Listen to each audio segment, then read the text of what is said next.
Olá pessoal, boa noite. Eu sou o Igor. Estou mais uma vez aqui para a gente conversar, para a gente debater sobre um tema, para mais um evangelho nessa noite de segunda-feira, 24 de agosto. Sou mais um dos colaboradores do GEAFA, para quem não me conhece, e espero que todos estejam bem, todos estejam aí seguindo esse momento de uma forma serena, de uma forma bastante esperançosa, de uma forma tranquila, sempre com muita fé e, e tendo certeza de que tudo passa e que logo estaremos juntos lá na nossa casa, lá no GEAF. Relembrando, né, nossas agendas, hoje, segunda-feira e quinta-feira, nós temos sempre às 20h30 que a gente inicia. E às 21 horas nós temos as orações, né? Isso todo dia, as orações de domingo a domingo. E na segunda e na quinta, às 21h15, nós temos os trabalhos espirituais à distância, que são pedidos pelas pessoas, através das nossas redes sociais, as nossas páginas no Facebook e no Instagram, através do nosso e-mail ou através de contato com um de nossos colaboradores. Então lembre-se que nós estamos à disposição e sempre que precisarem de algo para vocês ou para outras pessoas, conhecidos ou não, entrem em contato conosco para a gente incluir essas vibrações no nosso trabalho espiritual das segundas e quintas-feiras. Terças, quartas e sextas, nós temos um momento intimista com Jesus, que são vídeos um pouco mais curtos, né, mensagens mais curtas, que nós publicamos à tarde, ali mais ou menos logo após o almoço, a partir das 13 horas. E na sexta-feira, o momento intimista com Jesus é especial para crianças. É bastante interessante que vocês tragam e convidem as crianças de sua família para aprender, para iniciar essa evangelização que é bastante importante na fase que eles estão. Vale a pena, entrem na nossa página no YouTube, no nosso canal no YouTube. Tem bastante material lá para vocês conhecerem o nosso trabalho, para vocês nos conhecerem e nos ajudarem a divulgar o GEAFA, que é a nossa ideia, que o GEAFA possa auxiliar o maior número de pessoas possível agora e mesmo depois que as coisas aí voltarem a uma normalidade. Então é isso, pessoal. E em breve a gente espera ter mais novidades para vocês. A gente trabalha incessantemente, incansavelmente para trazer sempre novas possibilidades para que o GEAFA possa justificar o seu nome, que é o Grupo em Ação Francisco de Assis. Então a gente não pode parar nunca, a gente vai estar sempre trabalhando naquilo que a gente escolheu, na espiritualidade, no espiritismo, no espiritualismo, enfim, sempre levando aí os ensinamentos de Jesus. E é sobre isso que eu queria conversar com vocês hoje. Sobre o que é ser cristão. Esse tema me chama a atenção porque a gente fica sabendo de alguns acontecimentos, a gente teve aí alguns casos noticiados nos últimos dias, nas últimas semanas, e nem vale a pena a gente entrar no mérito da questão, mas que a gente vê pessoas se intitulando pessoas cristãs e por isso defendendo certas ideias, certas concepções, certos dogmas que na prática estão bem longe dos ensinamentos de Cristo e, consequentemente, a pessoa se denominar cristão nessa situação é só um título, não vale de nada, né? Porque ser cristão nada mais é do que seguir os ensinamentos de Jesus. E Jesus, o que nos trouxe, né?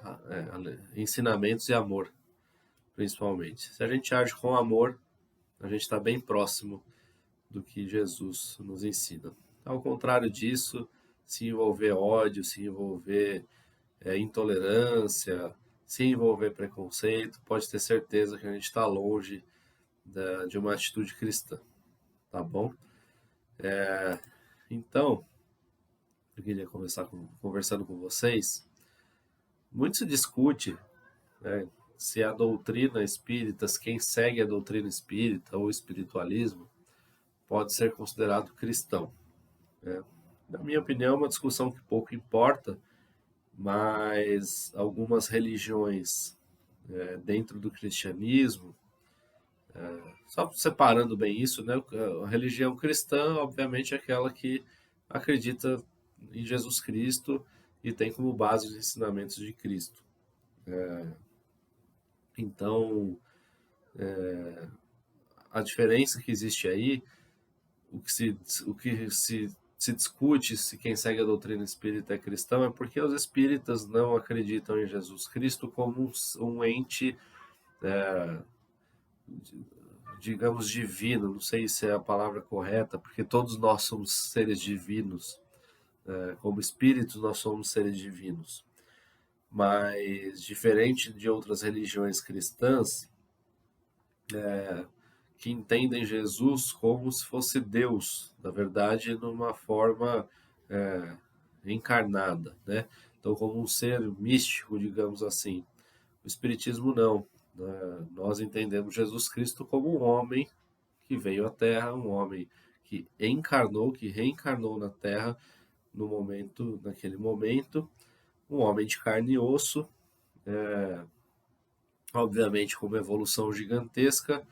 E hoje Jesus Cristo a gente sabe que é um dos espíritos perfeitos, um dos grandes avatares, né? Que hoje Jesus, inclusive, é responsável pela evolução do planeta Terra. Então, naquele momento, Jesus já era um ser extremamente evoluído, né? Então, mas naquele momento encarnou como um homem de carne e osso. Aquele espírito encarnou como um homem chamado Jesus Cristo, né? Então, talvez essa seja a diferença da discussão se, se a doutrina espírita está dentro do cristianismo, mas como a gente segue o evangelho de Jesus Cristo, né, e os seus ensinamentos, então nós nos entendemos como sendo cristãos, né? A gente entende a filosofia espírita como uma filosofia e entendemos seguir a religião cristã, a religião do cristianismo, os ensinamentos de Cristo. Tá? Mas o que importa para você poder se denominar cristão, você nem precisa ter uma religião, né? O que importa é você seguir ou tentar seguir os ensinamentos de Cristo. Isso basta, né? Então, muita gente se intitula cristão, mas está longe de seguir os ensinamentos de Cristo. E isso não é uma crítica a qualquer religião, né? O problema jamais é a religião, e sim os religiosos em muitas situações. Então, muitas vezes as pessoas fazem uso deturpado dos ensinamentos de Cristo e, e aí não se pode culpar a religião, mas sim a deturpação que as pessoas fazem de acordo com as suas vontades. Então não faz sentido as pessoas colocarem dogmas que não fazem o menor sentido como prioridade para se intitularem cristãos, né? Não adianta você entender os ensinamentos de Cristo ao seu bel prazer, entender os ensinamentos de Cristo sob o seu julgamento pessoal e colocar para as pessoas obrigações e dogmas que não fazem o menor sentido, né? Então, muitas vezes as pessoas que se intitulam cristãs fazem isso, sem se preocupar em ser amoroso, sem se preocupar em ter empatia, sem se preocupar em se colocar no lugar do próximo. Então, isso não é ser cristão. Isso é você fazer deturpações dos ensinamentos de Cristo sobre o seu julgamento, sobre os seus sentimentos pessoais e tentar impor essas ideias aos outros. Então, por isso que eu acho que pouco importa a religião nesse caso. O que importa é o que você pratica, né? E um ateu pode ser muito mais cristão do que muitos religiosos que se intitulam cristãos. depende da atitude de cada um. E aí, a gente tem no ensinamento do Evangelho, a gente tem o Sermão da Montanha, que é uma passagem do Evangelho de Mateus, que fala sobre o Sermão da Montanha, que é um grande resumo do que é ser cristão. Né? Principalmente a parte das bem-aventuranças, é um sermão bastante longo, mas a gente extrai a parte das bem-aventuranças, que eu acho que é um excelente resumo do que é ser cristão. Eu vou ler aqui para vocês esse trechinho do sermão, tá? Então vamos lá. Bem-aventurados os pobres por espírito, porque deles é o reino de Deus. Bem-aventurados os que choram, porque serão consolados. Bem-aventurados os mansos, porque possuirão a terra. Bem-aventurados os que têm fome e sede de justiça, porque serão saciados. Bem-aventurados os misericordiosos, porque alcançarão misericórdia. Bem-aventurados os puros de coração, porque verão Deus. Bem-aventurados os defensores da paz, porque serão chamados filhos de Deus. Bem-aventurados os que são perseguidos por causa da justiça, porque deles é o reino dos céus. Bem-aventurados sereis quando vos caluniarem, quando vos perseguirem e disserem falsamente todo mal contra vós por causa de mim.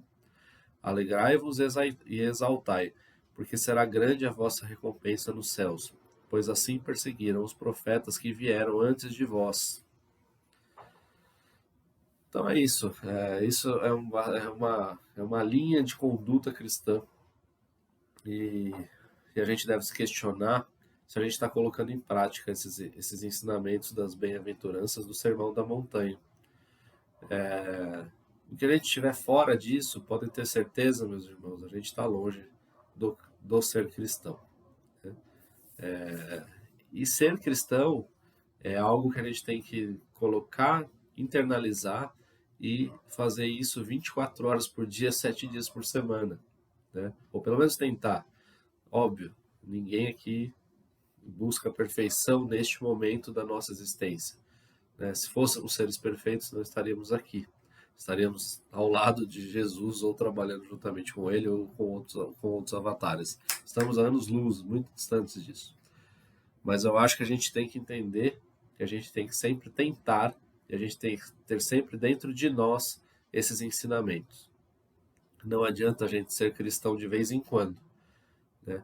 Não adianta a gente ser cristão nos trechos e nas partes dos ensinamentos que nos interessam e esquecermos outros. Né?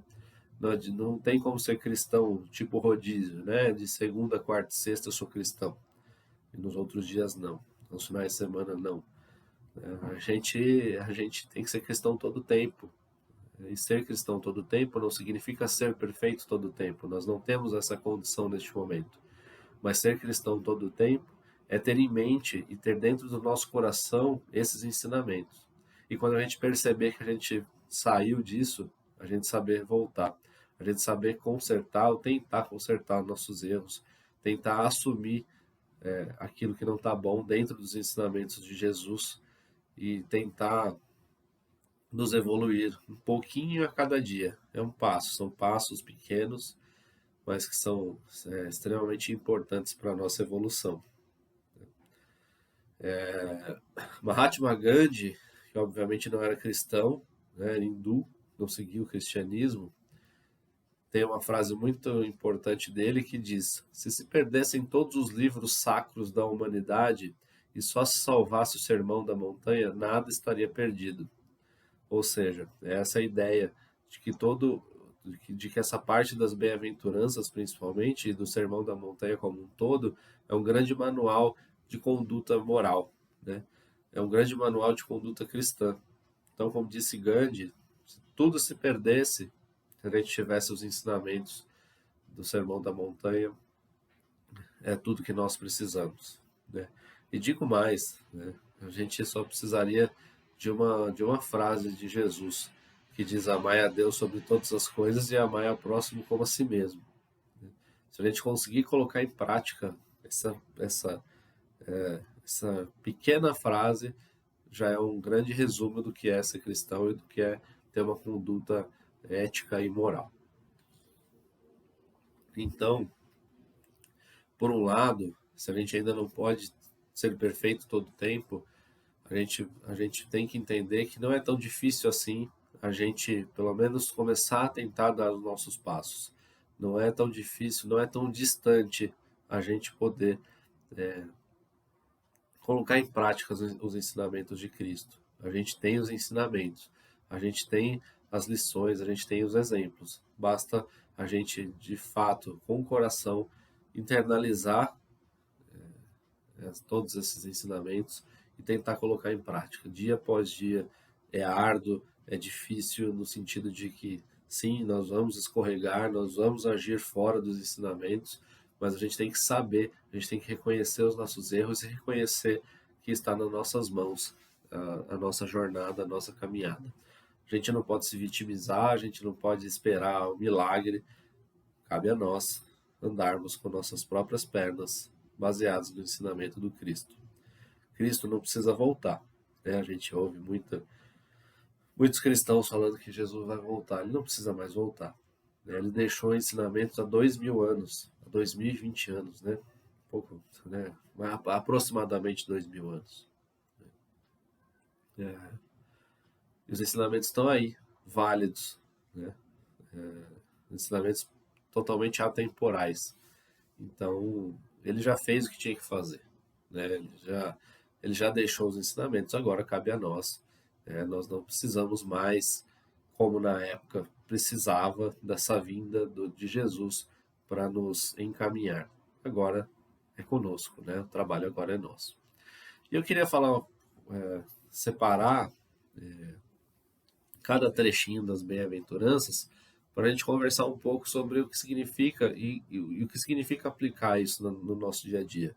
Muitas vezes as palavras podem parecer difíceis, podem parecer sem sentido, mas a gente tem que entender, contextualizar e entender exatamente o que Jesus quis nos passar e como a gente pode praticar isso no dia a dia. Então vamos começando pelo trecho dos bem-aventurados, os pobres de espírito, porque deles é o reino dos céus. E aí a gente fica pensando, puxa, pobre de espírito? Então, por que a gente utiliza essa expressão pobre de espírito para aquela pessoa que a gente fala, nossa, aquela pessoa, olha, realmente ela faz tudo errado, aquela pessoa que não acrescenta nada para a gente chama essa pessoa de pobre de espírito, né? Mas não é não é esse contexto que Jesus quis nos trazer, né? Quando ele diz pobres no espírito, na verdade, né? Pobres pelo espírito que ele fala, é realmente que a pessoa é humilde e simples, mas isso de coração. O espírito dessa pessoa já tem essas marcas registradas de humildade e simplicidade. Então, é pobres pelo espírito, né? Não é da boca para fora. A pessoa já, naturalmente, a pessoa já internalizou essa qualidade, né? E quando a gente fala de pobreza, a gente não está falando de pobreza necessariamente material, né? São coisas que não tem que caminhar junto, né? A riqueza material não nos faz piores ou melhores. O que nos faz piores ou melhores é o fim que a gente se utiliza, né? Para a gente ser bom, a gente não precisa ser pobre materialmente, né? Longe disso.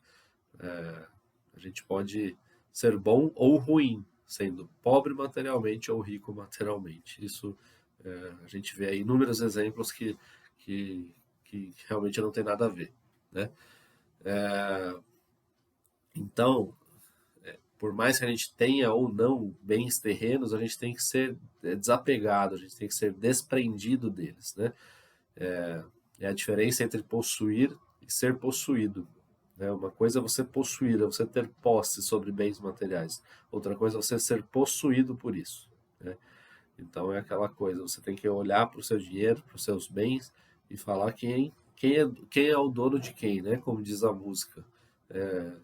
É você ter controle sobre aquilo e saber que você faz uma utilização necessária dos seus bens materiais, divide sempre que possível esses bens materiais ao maior número de pessoas, ajuda outras pessoas, consegue distribuir a sua riqueza de forma que muitas pessoas à sua volta possam também usufruir daquilo que você tem, mas você sabe que aquilo, tipo, você está com aquelas posses neste momento e que aquilo não te pertence.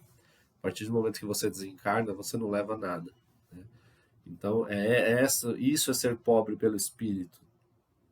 É entender que os bens materiais não são os bens materiais não são os mais importantes, e sim os bens espirituais. O mais importante é ser e não ter. Né? Então, o eu divino, ele busca a verdadeira riqueza que é espiritual.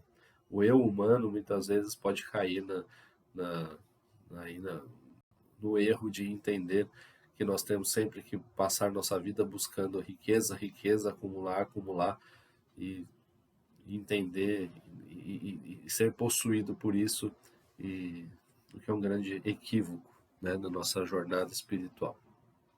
Então o pobre pelo espírito, ele entende que quando Jesus diz que porque deles é o reino dos céus, não estamos falando como o céu da forma alegórica, né?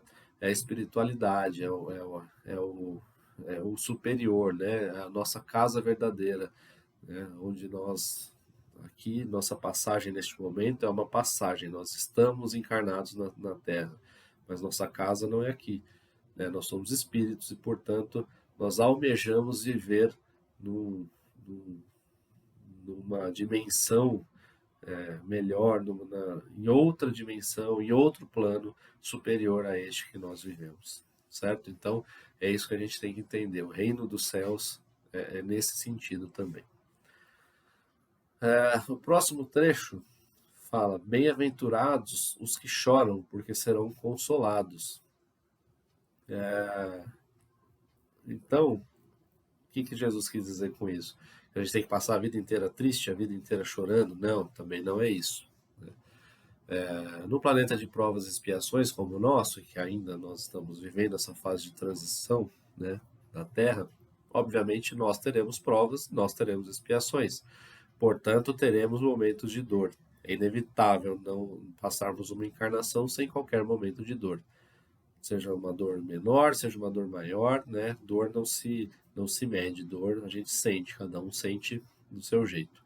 O que Jesus quis dizer com bem-aventurados que choram porque serão consolados? A dor é a oportunidade da depuração. A dor é a oportunidade da gente provar a nossa fé. Né? Errado, quando a gente tem um momento de dor, não é errado a gente chorar, não é errado a gente sofrer aquele momento, né? Faz parte da nossa condição humana. Quando a gente não consegue, quando a gente não sofre, quando a gente não chora, quando a gente não demonstra tristeza, alguma coisa está errada, né? Alguma coisa está errada com o nosso sentimento, a gente está com algum desequilíbrio. Então é normal, sim, sentir a dor. O que não é normal é se vitimizar, né? O que não é normal é você arrastar esse sofrimento, né? É levar isso para sua vida inteira, para sua encarnação inteira, né? Então tem quantas pessoas a gente conhece que reclamam a vida inteira, que são vítimas e que sofrem, e muitas vezes a gente olha para a vida da pessoa e fala: puxa, mas não era para ser assim. E tem o outro ali que tem uma vida miserável, uma vida cheia de problemas, mas está cheia de fé, né? Aquele doente, muitas vezes em estado terminal, que sofre dores terríveis, dores físicas, tá ali sorrindo com fé, né? Porque entende que aquele momento é um momento que ele tem que passar. Por algum motivo ele está depurando dores espirituais, situações espirituais que estão trazendo para ele, como a gente pode explicar, que estão trazendo para ele evolução, né? Muitas vezes uma dor intensa pode nos livrar de anos de uma encarnação, para que a gente pudesse depurar aquela situação espiritual que a gente tem que equilibrar, né? Então, quando Jesus diz que bem-aventurados que choram, é nesse sentido. A pessoa que sofre, mas consegue entender que é um momento de dor, mas que com fé ela vai superar, que com fé ela vai seguir em frente, né? Então, quando a gente passa dignamente por um momento de dor e com muita fé e sempre olhando para frente, para a nossa evolução, certamente nós teremos consolo de Cristo, nós teremos o consolo da nossa evolução espiritual. Próximo trecho é: bem-aventurados os mansos, porque herdarão a terra. Então, manso nesse sentido não significa passividade ou apatia, ser manso, né? Ser passivo ou apático não nos leva a nada, a gente fica parado, né? E a gente não está aqui nessa encarnação para ficarmos estáticos, parados, né? Esperando um dia após o outro, esperando o momento do nosso desencarne. A gente tem que andar, a gente tem que evoluir sempre, né? Ser manso, então, significa não solucionar seus problemas através da violência, da imposição, mas sempre buscando o entendimento, buscando a paz, né? Quando a gente fala de violência, a gente não está falando necessariamente de violência física. A violência verbal, agressões verbais podem doer muito mais do que um soco, né? A gente sabe bem disso. Então, não adianta a gente se dizer cristão, mas a gente não controlar nossos impulsos no momento de ira, né? Não nos controlarmos numa discussão familiar, ou com amigos, quando a gente, entre aspas, vomita tudo aquilo que a gente pensa, né? Para agredir a pessoa. E aí, depois da palavra dita, depois da dor que a gente causa a alguém, é difícil voltar atrás, mesmo quando nós nos desculpamos, né? E a gente vê demais essa situação de pessoas que se dizem sinceras, eu sou honesto ao extremo, sou sincero ao extremo e falo mesmo que eu tenho que falar. Não é bem assim, né? A gente tem que medir a palavra, a gente tem que olhar para o outro, e sem partir para agressões, sejam agressões físicas, sejam agressões verbais. Então, o manso é aquele que consegue resolver todos os seus problemas de uma forma pacífica, né? Colocando as suas ideias. Quando a gente tem razão, né? Quando a gente tem segurança daquilo que a gente acredita, a gente não precisa gritar, a gente não precisa impor, né? Cada um tem o seu tempo, a gente coloca aquilo que a gente pensa.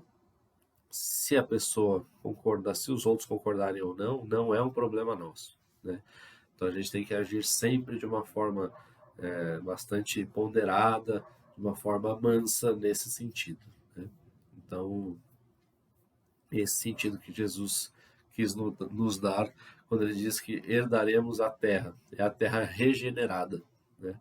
É a terra que virá certamente na evolução, e nós estamos vendo essa transição, e aqui ficarão pessoas que conseguem, desta forma, resolver as situações de uma forma não violenta, né?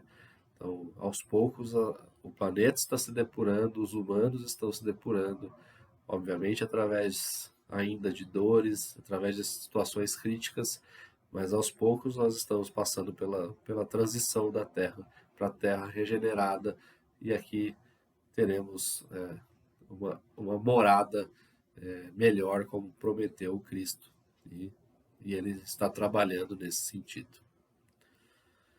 O próximo trecho fala dos misericordiosos. Bem-aventurados os misericordiosos, porque encontrarão misericórdia, né? Nos parece óbvio, né? Porque o misericordioso, ele se compadece da dor do outro, ele tem empatia, né? Ele não tem pena do irmão que está passando por um problema. Ter pena é um sentimento ruim, ter pena parece que a gente é superior à pessoa. Então não é essa a questão. A gente precisa se colocar no lugar do outro, ter empatia, né? E aí se compadecer da dor do outro e tentar ajudá-lo de alguma forma, né? A gente sempre pode fazer algo, né? Por mais que a gente esteja distante de uma situação de dor, pelo menos uma oração para aquela pessoa a gente pode fazer, né? Então isso é ser cristão, é ter misericórdia pelo próximo, né? Então, ter misericórdia é saber perdoar o próximo, é saber doar de si. E doar de si não é doar necessariamente objetos, né? Fazer doações de dinheiro, de roupa, de alimento. Não, é se doar, né? Se doar verdadeiramente em favor do próximo. E aí tem uma frase que fala assim, que você pode se fazer o bem sem ser bom, mas é impossível ser bom sem fazer o bem, né? Então, mesmo a pessoa não sendo em geral uma pessoa do bem, ela pode muitas vezes fazer o bem pelo próximo, mas é impossível você ser uma pessoa boa sem fazer o bem. Não basta não fazer o mal, nós temos que fazer o bem, né? E obviamente que a lei de causa e efeito nos mostra que o que se dá se recebe. Então, o misericordioso receberá misericórdia, né? Se não na encarnação, se o que a gente faz pelo outro a gente não recebe dos outros nesta encarnação, certamente de Deus a gente vai receber, né? Certamente no nosso caderninho lá da nossa evolução, os nossos passos certamente estão sendo vistos, né? Nossos méritos estão sendo vistos, tá? Então, e bem-aventurados serão os misericordiosos, porque encontrarão misericórdia. É uma simples é um simples resultado da lei de causa e efeito. O que a gente dá, a gente recebe, né? Então, não adianta a gente falar que a gente é cristão, mas não ter misericórdia, não ter empatia, não perdoar, porque a gente está longe dos ensinamentos de Cristo. O próximo trecho fala: bem-aventurados os puros de coração, porque verão a Deus, né? Quem são os puros? Né? São aqueles que são desprovidos de egoísmo. Porque o egoísmo é a origem de todos os males, o Evangelho nos ensina isso. Então, se a gente tem um coração puro, a gente está livre de egoísmo. Então, a gente não pensa só em nós, a gente pensa no próximo. E falando em pureza, o que é Deus? Né? Deus é o amor na sua mais pura essência. Então, nada mais puro do que Deus. Né? Então, o puro, ele ama incondicionalmente. Né? Porque Deus é amor puro e incondicional. Né? Todos seremos puros em algum momento. Isso a gente pode ter certeza. Deus, Jesus assim nos ensina, né? E Deus nos criou como espíritos para sermos perfeitos. Passaremos por muitas coisas, já passamos por muitas coisas, passaremos por outras tantas, mas em algum momento seremos puros. Então, em algum momento conseguiremos ver a Deus, né? Porque a gente ainda não consegue, dentro da nossa impureza que nós temos ainda dentro de nós, porque todos temos essa impureza ainda, nós não conseguimos definir Deus, porque a gente ainda não tem a pureza necessária para entender o que é essa imensidão de pureza, sabedoria e amor que é Deus. Tá certo? Próximo trecho: bem-aventurados os pacificadores, porque serão chamados filhos de Deus. Então, também remete um pouco ao trecho dos mansos, né? Aqueles ninguém, quem quer a paz tem que trazer a paz, né? E quando a gente fala em pacificar, a gente não está somente falando da paz alheia, mas antes de tudo a nossa paz interior, né? Então, eu não posso querer paz se eu sou aquela pessoa extremamente agitada, extremamente confusa, extremamente em conflitos. Então, essas pessoas geralmente trazem conflitos para todos os ambientes em que elas estão, seja no trabalho, seja nas relações pessoais, nas relações amorosas. Então, quando a pessoa não está pacificada interiormente, ela não consegue levar a paz ao próximo, né? Não tem jeito, é matemático, né? É óbvio, se a pessoa não tem dentro de si ainda todos os conflitos do mundo, ela não vai conseguir ter uma relação pacífica, né? Ela vai trazer sempre conflito para todos os âmbitos da sua existência, né?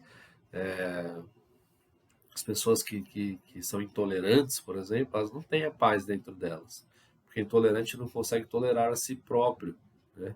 Então, a partir do momento que você não se aceita, que você não tolera seus próprios defeitos, como você vai tolerar os defeitos, ou muitas vezes condições que nem são defeitos, mas que nós julgamos como defeituosos, né? Condições defeituosas do próximo, né? Então, se a gente não tem a paz dentro da gente, a gente não é tolerante, né? a gente não é pleno, né? A gente só pensa na abundância do ter, mas não na plenitude do ser, né? E Deus é paz eterna, Deus é paz absoluta, infinita, né?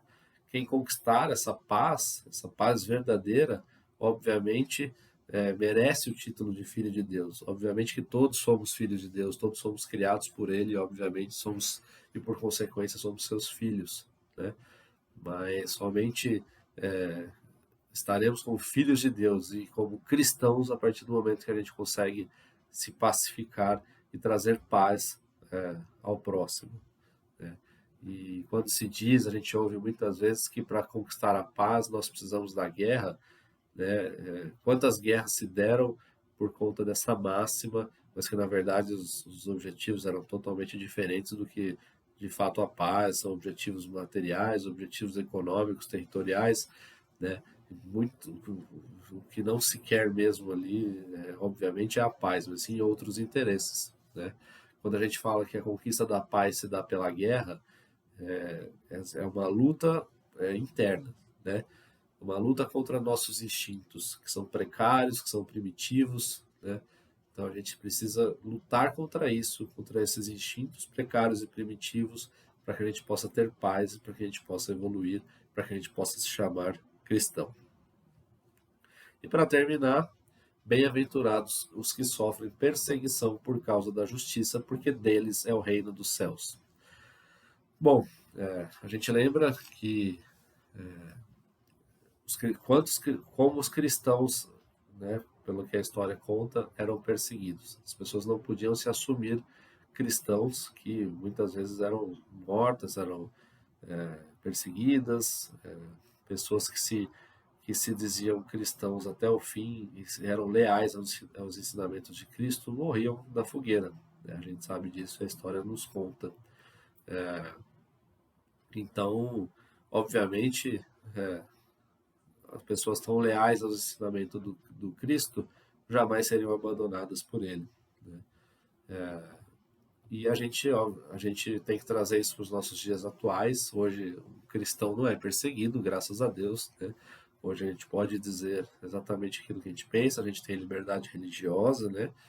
Graças a Deus. E assim a gente espera que continue cada vez mais, né? Então, o que a gente tem que trazer desse ensinamento para os nossos dias atuais, que nós temos que ser retos, justos, independentemente de qualquer situação externa, né?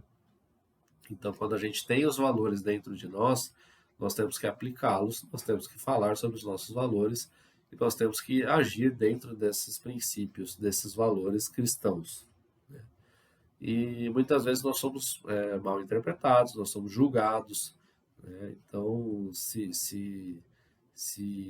existem pessoas ao nosso lado que não aceitam nossos valores quando nós decidimos seguir os ensinamentos de Cristo, decidimos seguir a justiça, a retidão, então a gente tem que ser leal a esses ensinamentos e talvez não ter mais a convivência com essas pessoas ou com esses ambientes que não nos toleram por nossas, não digo nem crenças, mas por nossas decisões de atitudes, nossas decisões dentro da doutrina cristã, né? Então a gente não tem que comparar nossa espiritualidade com outra pessoa. Cada um tem o seu julgamento, cada um tem o seu olhar, sua visão, suas experiências, sua bagagem, né? Então a gente tem que sempre ter a atitude independentemente do outro, daquilo que a gente acredita e daquilo que a gente acredita ser justo e correto, né? Então a gente não pode, em nome de seguir uma amizade, em nome de seguir uma situação, a gente abrir mão de nossos valores. Nossos valores devem ser nosso GPS, né? Nosso mapa, porque a gente tem que seguir reto neles, para que a gente possa se intitular cristão, independentemente do que o outro pense, né? Então, quando a gente está muito certo dos nossos valores, a gente tem que seguir em frente e passar isso também para as pessoas que estão à nossa volta, nossos familiares, nossos amigos. Isso não quer dizer que seremos santos, né? Isso quer dizer que as pessoas têm que começar a enxergar em nós, de fato, aquilo que nós dizemos, aquilo que nós entendemos ser corretos. Não adianta a gente ir no templo religioso uma vez por semana, não adianta a gente ler a Bíblia, ler o Evangelho, não adianta a gente colocar frases bonitas na rede social se a gente não coloca em prática os ensinamentos. Tá certo, pessoal? Então era essa reflexão que eu queria trazer para vocês hoje e espero que a gente possa prosseguir sempre com os ensinamentos de Cristo e que a gente possa, em todos os momentos da nossa vida, ter orgulho de dizer que somos cristãos e, acima de tudo, que a gente possa colocar em prática esses ensinamentos, buscando sempre nossa evolução, um passinho a cada dia. Que hoje a gente seja melhor do que ontem e que amanhã a gente seja melhor do que hoje. Tá bom, pessoal? Espero que sirva aí de reflexão. Espero que vocês tenham uma boa noite, uma boa semana. Fiquem todos com Deus, fiquem em paz e até a próxima.